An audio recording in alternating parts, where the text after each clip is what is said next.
और कैसे हैं आप सब लोग। तो श्रावण मास का महीना चल रहा है और लास्ट वीडियो में हमने आपसे शेयर की हमारी कावड़ यात्रा जो कि हम लेकर आए थे जयपुर के गलता जी से और जयपुर में ही स्थित झारखंड महादेव। और हमने उस वीडियो में बताया आपको पूरी यात्रा का सफ़र। तो आज हमने सोचा कि हम एक नया सेगमेंट लेके आए जिसके अंदर ओनली हम आपको ये बताएं कि आप लोगों को हमारा मतलब मेन पर्पस बताने का यही है कि उस वीडियो के अंदर जो कावड़ यात्रा थी तो कावड़ यात्रा होती क्या है और उसका महत्व अपने इंडिया के अंदर कैसे शुरू हुआ और किन पौराणिक घटनाओं से वो जुड़ा हुआ है। तो कावड़ यात्रा की परंपरा एक ऐसी परंपरा है जिसमें लोग अपने महादेव को मतलब भगवान शिव जी को जल अभिषेक करने के लिए दूर दूर से जल लेके आते हैं, सैकड़ों किलोमीटरों से पैदल चल के और अपने अपने तरीक़ों से लेके और जल लेके आते हैं।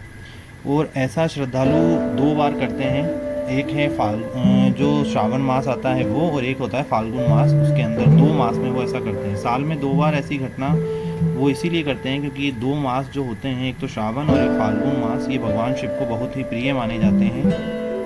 तो उन्हीं पौराणिक घटनाओं में से एक घटना है आप लोगों को मैं बताता हूँ। आप लोगों ने ऋषि परशुराम जी का नाम सबने सुना होगा। वो ऋषि के साथ साथ भगवान विष्णु के अवतार भी माने जाते हैं। तो वो भगवान शिव के बहुत बड़े उपासक और बहुत बड़े भक्त थे। तो उन्होंने भगवान शिव को प्रसन्न करने के लिए उत्तर प्रदेश के हापुड़ ज़िले के अंदर गढ़मुक्तेश्वर है, वहाँ से वो जल लेकर के आए थे। और उन्होंने यूपी के अंदर ही एक है पूरा महादेव करके एक तीर्थ स्थल है, वहाँ पे जल अभिषेक किया था। तो इस परंपरा को लोगों ने अपनाया और इसको हम आज भी अपनाते हैं। दूर दूर से अपनी अपनी मनोकामना पूरी करने के लिए भगवान शिव के लिए जल लेके आते हैं और उन पर जल चढ़ाते हैं। तो अब मैं आपको कुछ बताता हूँ कि जो ये मैंने आपको जैसे कि बताया कि जो भगवान परशुराम जी थे वो कहाँ से जल लेके आए और उन्होंने कैसे अभिषेक किया वो भी बताता हूँ मैं आपको।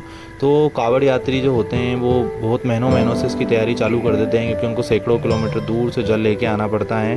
तो जैसे कि मैंने आपको बताया कि परशुराम जी जल लेके आए थे, तो वो उत्तर प्रदेश के हापुड़ ज़िले में गंगा नदी के किनारे गढ़मुक्तेश्वर स्थित हैं। इस स्थान पर भगवान परशुराम ने शिव मंदिर की स्थापना भी की थी और उस वक्त इस स्थान को खांडवी नाम से जाना जाता था। तो भारत के कई प्राचीन तीर्थ स्थलों में से एक है गढ़मुक्तेश्वर।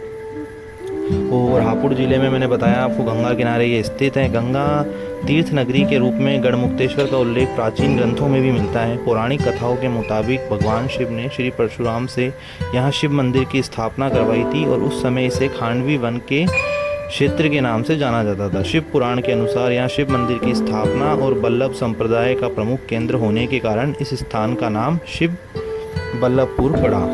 और दूसरी एक घटना मैं आपको ये बताना चाहता हूँ कि जैसे कि मैंने आपको बताया कि गढ़मुक्तेश्वर से परशुराम जी जल लेके आए थे और उन्होंने जल अभिषेक किया पूरा महादेव। तो पूरा महादेव जिसे परशुरामेश्वर भी कहते हैं, ये भी यूपी के मेरठ शहर के पास बागपत ज़िले से कुछ किलोमीटर दूर बालोनी एक कस्बा पड़ता है। उसमें एक छोटा सा गाँव है पूरा, उसके अंदर ये हिंदू भगवान शिव जी का एक प्राचीन मंदिर है जो शिव भक्तों की श्रद्धा का केंद्र रहा है। इसे एक प्राचीन सिद्ध जो पीठ होता है वो भी माना जाता है। केवल इस क्षेत्र के लिए ही नहीं, प्रत्युत समस्त पश्चिमी उत्तर प्रदेश में इसकी मान्यता है। लाखों शिव भक्त श्रावण और फाल्गुन के माह में पैदल ही हरिद्वार से कांवड़ में गंगा का पवित्र जल लाकर परशुरामेश्वर महादेव का अभिषेक करते हैं, जिसे हम पूरा महादेव कहते हैं। ऐसी मान्यता है कि भगवान शिव प्रसन्न होकर अपने भक्तों की सभी मनोकामनाएं पूरी करते हैं।